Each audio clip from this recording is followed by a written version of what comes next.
Hello, everybody, and welcome to another edition of Stay Connected with the Worcester Senior Center.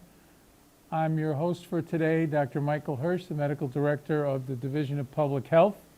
This is our June edition, and June is generally a very pleasant month. It's a month of graduations and weddings and happy occasions. And hopefully I will capture some of that spirit before we get to some of the less pleasant stuff that we have to cover. June is named after the Roman goddess Juno, who was the goddess of marriages. So sure enough, June in the Northern Hemisphere is a big month for weddings.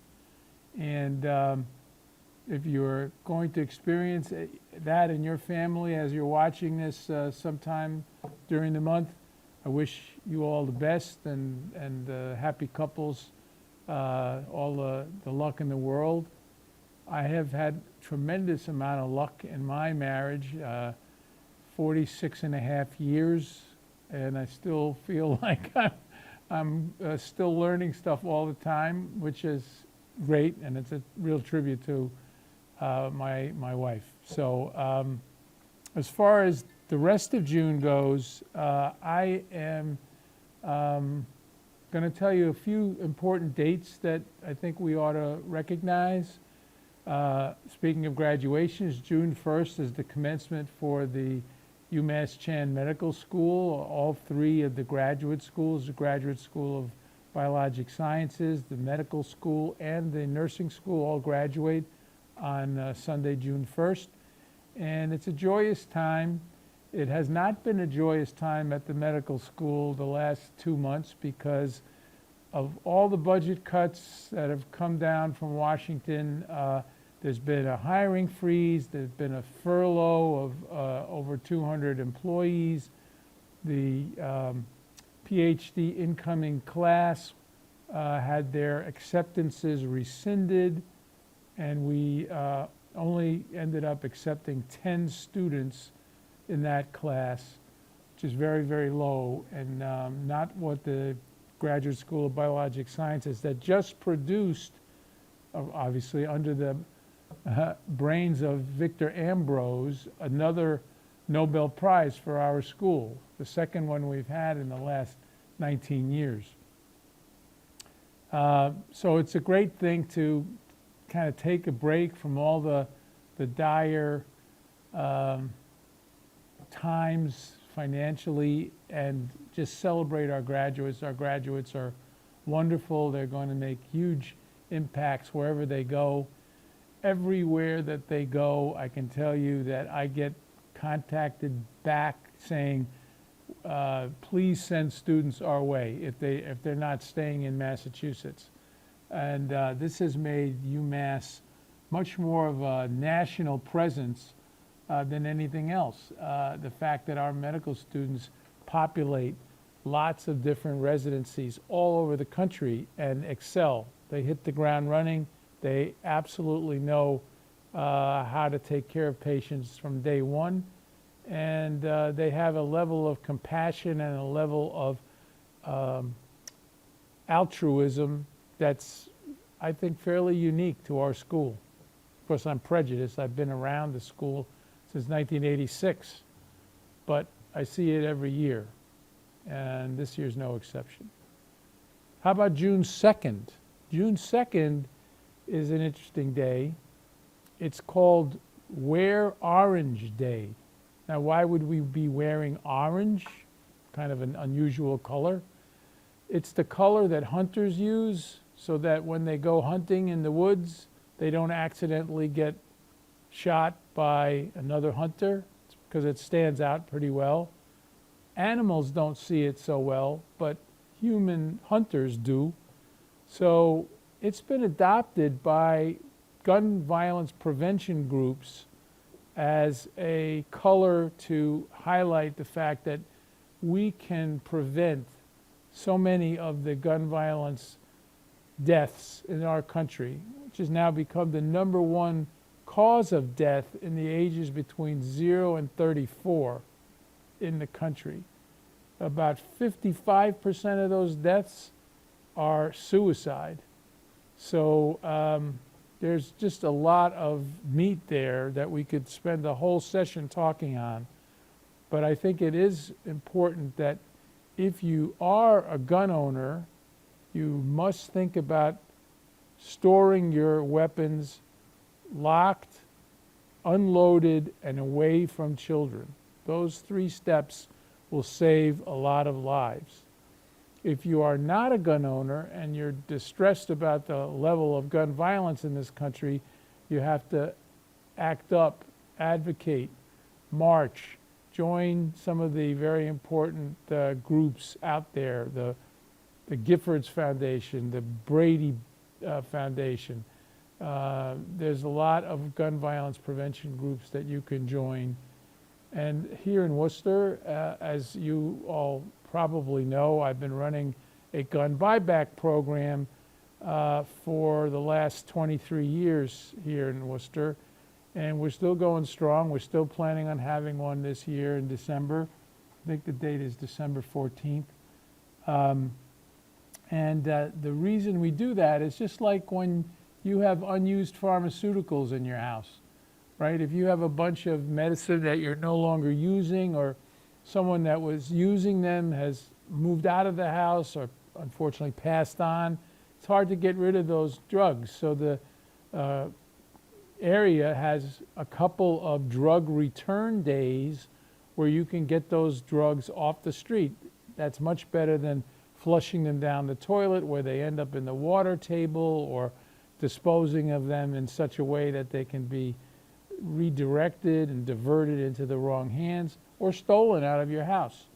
So drug take-back day, we do gun take-back day. If you decide that in your home the risk of having a firearm is worse than the protection you get from that firearm, it's best to get it off the street.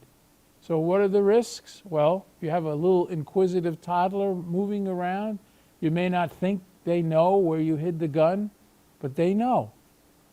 And when they find the gun, if it happens to be loaded, the first thing they do, unfortunately, is either point it at somebody they love, or a little friend, or point it at themselves. That's where so many of these young children, toddlers, injure themselves or their family members.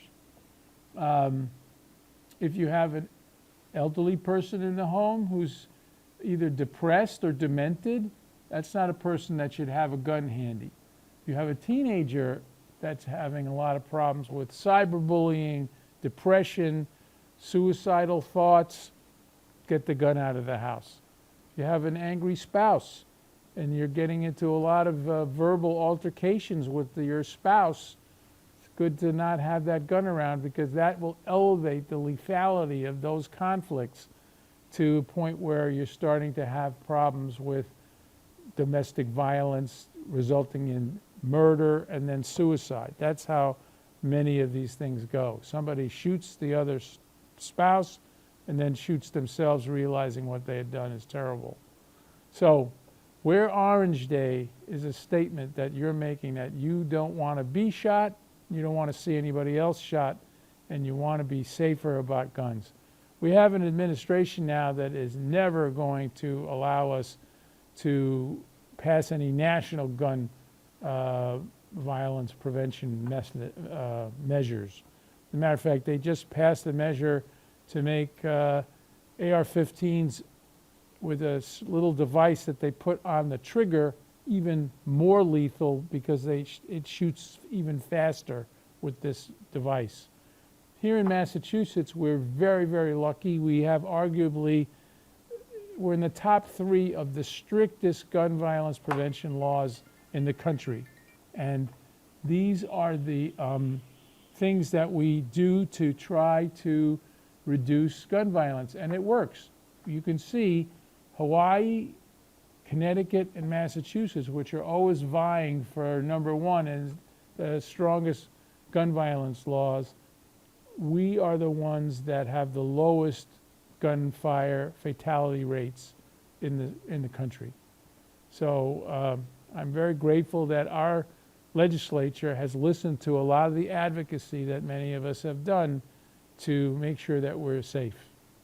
And that includes the emergency law that allows you, if you're concerned about a loved one in the home who has guns, you can get those guns removed for 72 hours until there's a hearing in front of a judge where the person who owned those weapons has to justify and prove that he's safe to have those weapons. Those are the red flag laws, and we are one of 17 states that have passed those. And the ones that have passed those have the lowest rates of domestic violence fatalities. So that's only June 2nd. I got the whole month ahead of me here to go. This is Alzheimer's Awareness Month. Now, I know in the senior center, you probably have experience having a friend, maybe having early signs of Alzheimer's yourself. It's a disease that we're starting to understand a lot more about. It has something to do with our brain cells deteriorating in a way that you become forgetful, and as it unfortunately progresses, it makes you sometimes very debilitated, like you can't really function without help. There are a lot of new treatments available, and certainly a lot of research being done at our own medical school. We have a lot of Alzheimer's research going on, and I would urge you, if you have a friend that you think has lost a few miles off their fastball and you're just wondering maybe it's more than just getting older. I mean, I'm going to be 71 and I feel like I've lost a mile off my fastball as well, but I would hope that my loved ones around me will be watching out for me, and if it looks like I am not up to my normal peppy and humorous self, that we would look into it. There's nothing like knowledge to help you kind of understand better what you're facing, right? So go to your primary care doc, or have your friend go to a primary care doc, or to a neurologist. These are the folks that are the experts on Alzheimer's. So very important to recognize this. And because so much of our population is aging, we're seeing more Alzheimer's for a number of reasons. One is the aging population. The other is that we're recognizing Alzheimer's much more than we used to. So that's an important thing that we recognize this month. This is a month where on June 14th we celebrate Flag Day. Not the necessarily Betsy Ross flag, just the idea that Old Glory, our beautiful 13-striped and 50-star flag, is a thing of beauty, and it's a way of just honoring our country and those who have served under it. I think, unfortunately, this year they may be planning a military parade on Flag Day because it coincides with our president's birthday, but you don't need all that. Just if you had a flag on Flag Day, hang it outside, wear a flag pin. Just realize how lucky we are that we still live in a country where our thoughts are free, our speech is free, and we have some rocky periods, but we always seem to persevere. So on the third Sunday of the month is Father's Day. And as a dad, and now as a grandpa, I'm so blessed to be a dad and a grandpa. I feel the love of my children every day of the year, but particularly on Father's Day, they're very kind. And these three little granddaughters that I have are the cutest little things. And I think we have to recognize the importance of the father in the family structure. And more, I think that's being celebrated, and it doesn't come easy to be a father sometimes, especially when economic times are hard and you feel the responsibility to try to provide for your family. So I just want to tip my cap to the fathers out there and the grandfathers who have been doing their best to provide and to give love to their children and to provide a role model that certainly my dad did for me. It's a very important holiday. And on all the MLB, Major League Baseball venues on that day, on Father's Day, you will see the baseball players wearing powder blue hats and powder blue shoes and powder blue bats, and that's to raise awareness about prostate cancer. Now, you probably have been caught up, as everyone has, in our former President Biden's travails battling prostate cancer. I'm never going to preach or inquire or poke my nose into why a diagnosis was made, when it was made, and all the details. That's something between President Biden, his wife, and his doctor. All I know is that he's got a tough road ahead, and I have experience with this. I was diagnosed at age 53 with prostate cancer. I underwent surgery at age 53. I got 8 years of relief from prostate cancer at that point, and then I had a recurrence. I got radiation therapy for a year, and then I ended up having to get chemotherapy the next year. Now I've been in remission for 8.5 years, and they've been 8.5 amazing years in terms of what I was able to witness. As the director of the Department of Public Health, I was able to navigate with you all the pandemic. That was like my battle of the bulge, and I felt like we did some very, very important things to save Worcester from a lot of heartache. Personally, I had 2 children that got married, and one has 1 child now, and one has 2 children now. So I would have missed their marriages. I would have missed their babies. I would have missed a lot. So there's a lot of excellent care for prostate cancer people, even with an advanced cancer like President Biden. And on that Father's Day, MLB is encouraging people to not only donate to organizations that help foster men's health, but also to get the test called a PSA. PSA is a prostate serum antigen, and it gets elevated when bad stuff is going on in the prostate. The recommendation is that if you have a family history of prostate cancer, like my son will have, he needs to get his first PSA when he turns 40. If you don't have a family history, you should get that test done starting at age 45 and every year after that. It's a very important screening tool, and that's, I think, the take-home message for everything with prostate cancer is if you catch it early, you can intervene pretty successfully. And I've been now 18 years since my original diagnosis. I don't think I would have been here had my primary care doctor not insisted that I get a PSA.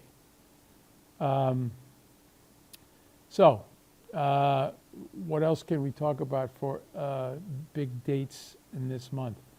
Of course, June 6th for me is always one that I revere. It's the anniversary of D-Day. This will be the 81st anniversary of D-Day. That's the amphibious invasion of Fortress Europe that the Allied forces, Canadian, French, British, and American, landed on the Normandy beaches and began to take back the Nazi regime. And it never gets old for me to read about it, to watch movies about it, to learn about some of the sacrifices. There are very few veterans left of that fateful day. 9,000 people died on Omaha Beach alone. It was a meat grinder, but it worked. And sitting in concentration camp where my dad and mom were, they had squirreled away a radio from the Dutch resistance, and they were listening at night, and they heard the coded signal that said the invasion had happened. And even though it took them another 10 months to be liberated, they knew the beginning of the end had happened. And it was a huge uplifting thing for them. And it's a day that needs to be remembered. Another day, military history, that needs to be remembered is June 22nd.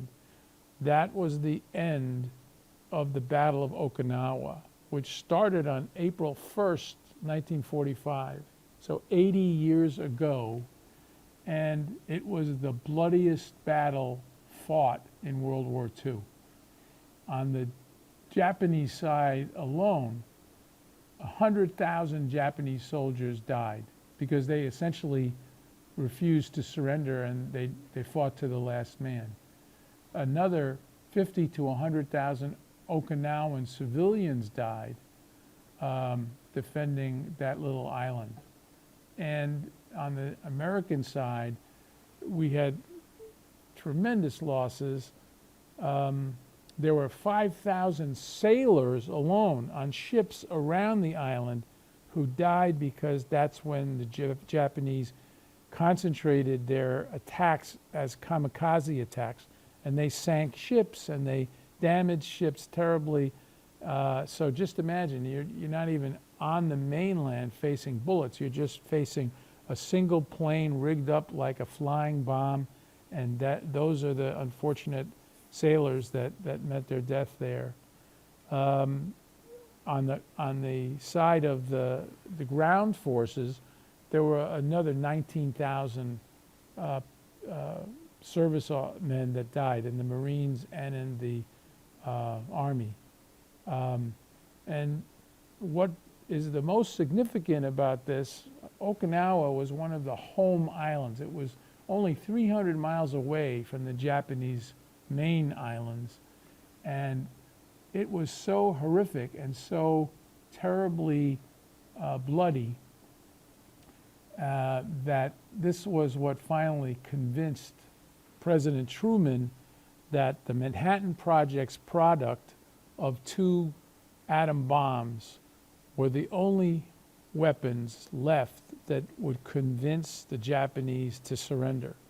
Because if that wasn't used, if those weapons weren't used, Operation X-Day, which was going to be the invasion of the Japanese islands, was going to cost American lives in the number of like 250,000 lives. So say what you will about the horror of atomic war, but I think at that point America was very, very tired, and the flower of our youth was being decimated with these constant battles against fanatical Japanese that were fighting to the last man. And invading those islands, there would have been tons and tons of civilians and children that were going to be fighting us tooth and nail. So Okinawa was the wake-up call to President Truman to say, go ahead, let's test the weapon, which they did in July of 1945, and then go ahead with the bombings on August 6th and August 9th of Hiroshima and Nagasaki. Tough history, but that generation was amazingly tough. And they were mission-driven, and I think that we owe them all tremendous gratitude. I know we celebrate them on Veterans Day. We celebrate those who have paid the ultimate sacrifice on Memorial Day, but I would say you have to just be grateful to anyone in the armed forces every day, because especially now when it's an all-volunteer army, like 1% of the country is protecting 99%, and that's very different than when we had a draft and everybody was all in. It's a very important thing to give them the tribute and praise that they deserve. As far as other things this month, kind of along with military strife, but it can happen in other situations too. June 27th is National PTSD Day, Post-Traumatic Stress Day. This is an increasingly well understood phenomenon when you've gone through the stress of a car crash or death of a loved one or a school shooting or military service. You can have ongoing problems with depression, anxiety, inability to cope, and it's been a long-standing question how best to treat this, with drugs, with counseling. It definitely is a tough nut to crack. There are some encouraging studies that some of the drugs that were formerly thought to only be useful for kind of recreational drug use, and I would also say illegal drug use, like ecstasy. You can take people with severe PTSD and put them on ecstasy and they function much better. I have a classmate from medical school, the late Richard Rockefeller, who was, yes, part of the famous Rockefeller family, who unfortunately passed away in a plane crash, but he had funded a major research study that started pointing people to this kind of drug as a treatment for PTSD. And I think there are going to be more coming. I mean, the drug industry is so amazingly vital in how they're producing new and better mousetraps all the time. I think if you do have a loved one who's a former veteran or somebody that has been suffering from a traumatic event and they're just not snapping out of it in a way you think is appropriate, if you could get them diagnosed with PTSD, there are things that now are being done pharmaceutically to help them out. And this may be something that your loved one really would benefit from. So I think that's kind of my list of highlights in June. You know, June 21st is going to be the first day of summer. The summer solstice, that's the longest day of the year. And from that point on, every day, daylight gets a little shorter. But it's the official start of spring. Unofficial start is Memorial Day, and hopefully we'll have weather in June that will be less rainy and cold as we had in April and May.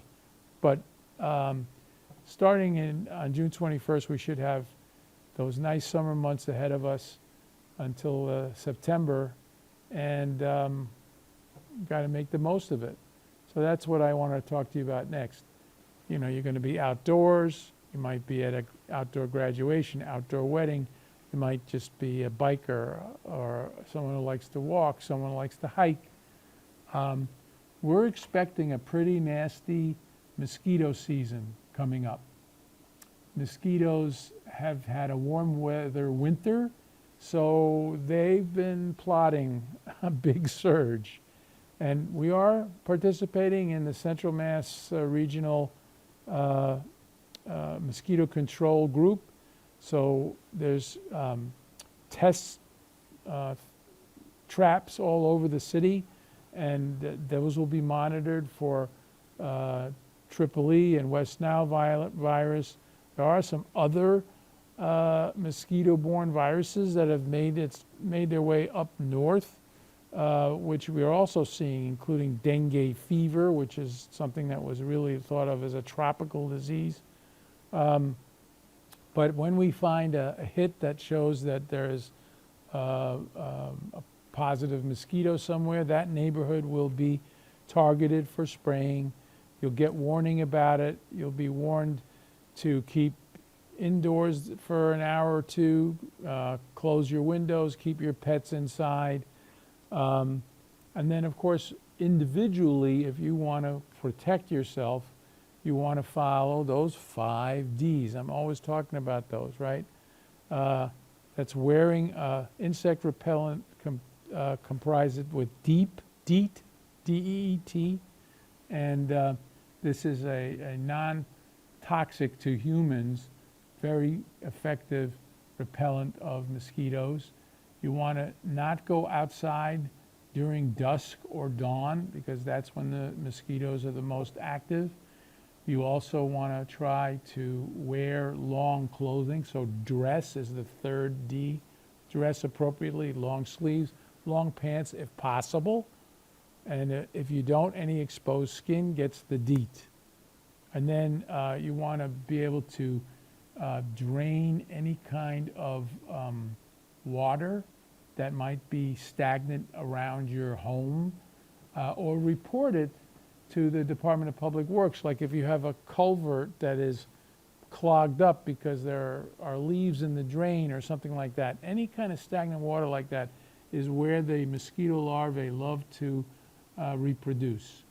And the mosquito control group, if they find that when they're going around and they're spraying, they will put little blocks of larvicide chemicals into that water patch to make sure that the larvae don't live. But it's a group effort for sure. And of course, hand in hand with the mosquito problem, we have the tick problem. The ticks now, there's more varieties of them than just the one that used to carry Lyme disease, the deer tick. There's a longhorn Texas tick that's come up from the south. And there are at least 3 or 4 now tick-borne diseases that they carry. So again, if you have a pet, a dog or a cat that goes outside, you've got to do tick checks on them. If you are in close proximity with them, you have to do tick checks on yourself. And you also have to make sure when you go out into the woods or out into a meadow or even out just in your lawn that when you come in that you check yourself out. It's a good idea if you can, again, wearing long pants and having your socks pulled up over the bottom of the pants. That makes it a little harder for the ticks to get onto your ankles. But some of these ticks climb way up into trees and bushes, and so they will make a jump onto you. So you have to just look around.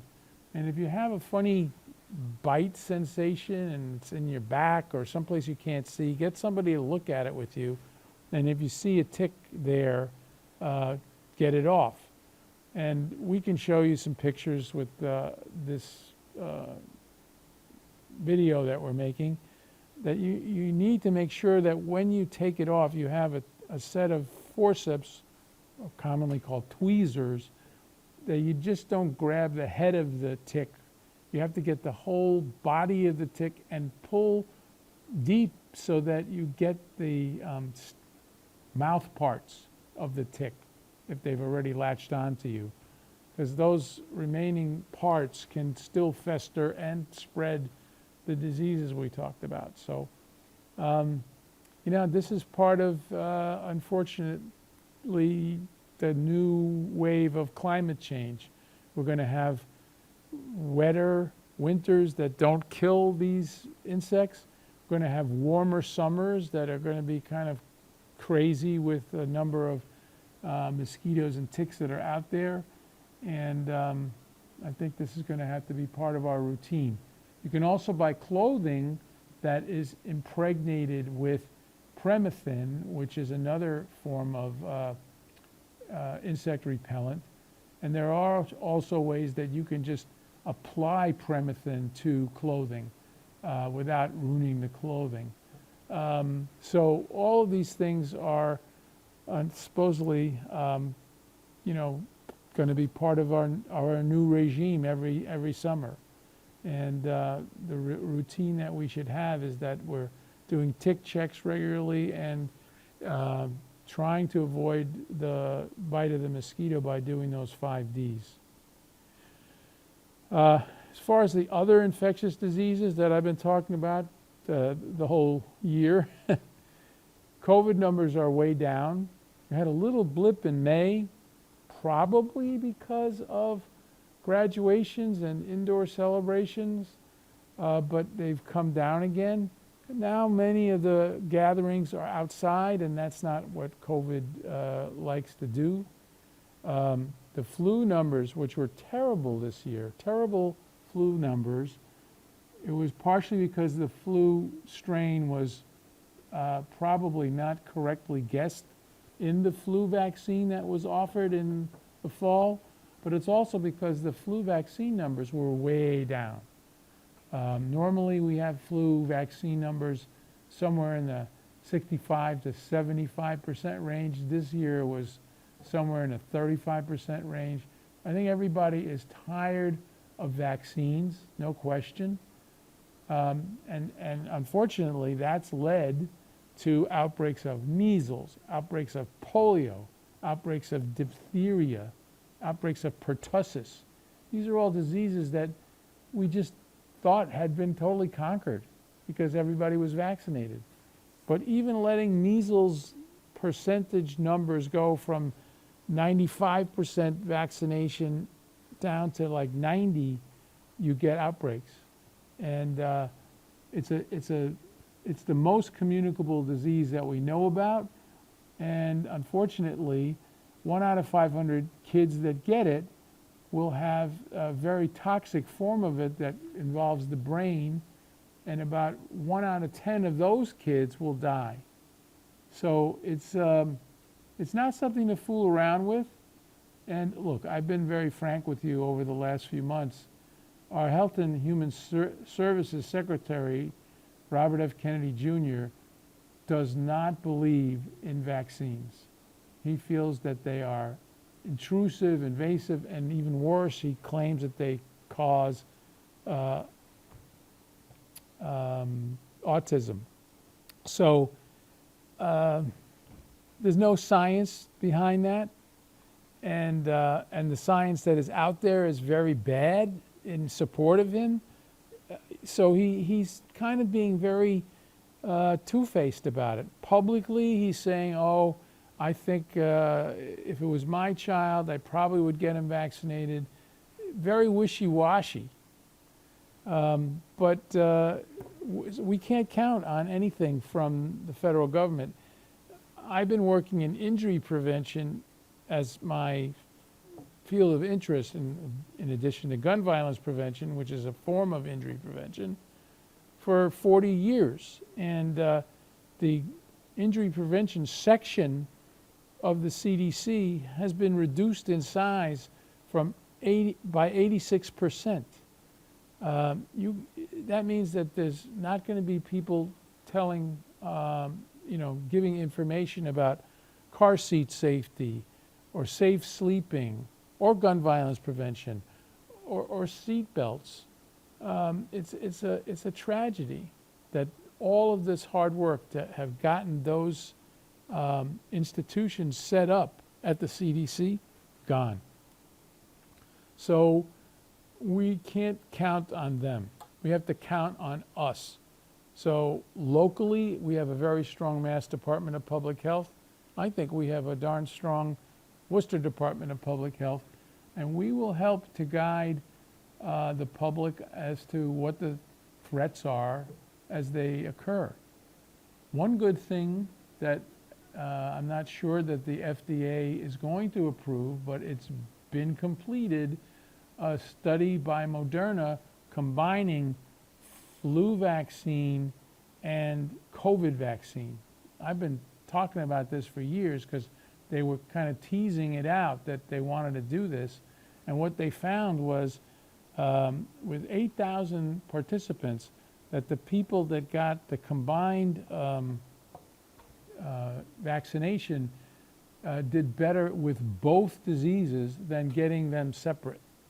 So if it's true, and if it can be approved by next fall, we'll have a very potent weapon against both of those disease entities.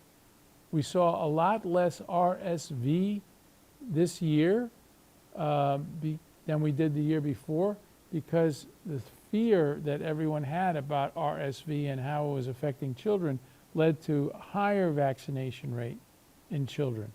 So vaccines work. I mean, Louis Pasteur knew that.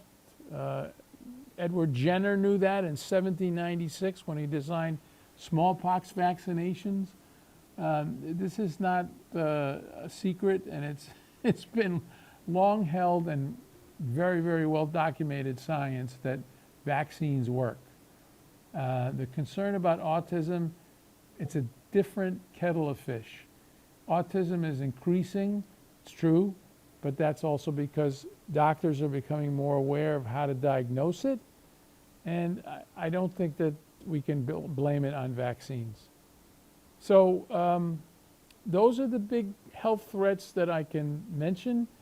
I'll mention one more because it still pops up every week in journals and in articles. Bird flu. Bird flu is a form of the flu. It's called H5N1. There's also another strain of it called H5N9. And it started out in waterfowl, geese and ducks, and then it moved into domestic poultry at poultry farms, and then it moved into livestock for dairy farms, and then 70 humans here in the United States contracted it with one death. And people are stumped because it hasn't really spread anymore. It seems to have peaked, and it seems to have stopped spreading. Now, some of that may be because livestock workers now and poultry workers now are wearing personal protection equipment, you know, gowns and gloves in handling some of these animals. And it's a puzzle where the bird flu has gone.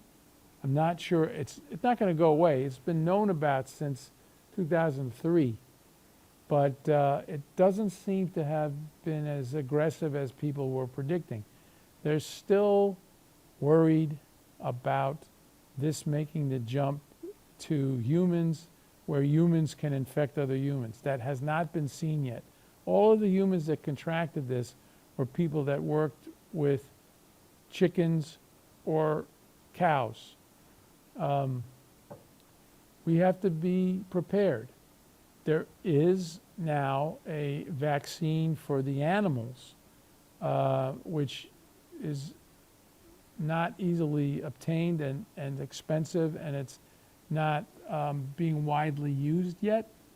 I think there will be a vaccine for humans too, and whether we're going to rev that up like we did for the COVID vaccine, it really depends again on how much support we get federally from the FDA to approve it and then to mass produce it. So that's the infectious disease side of things that I can talk to you about. And I would just have you, as the elders of your family, urge your family to get the children vaccinated.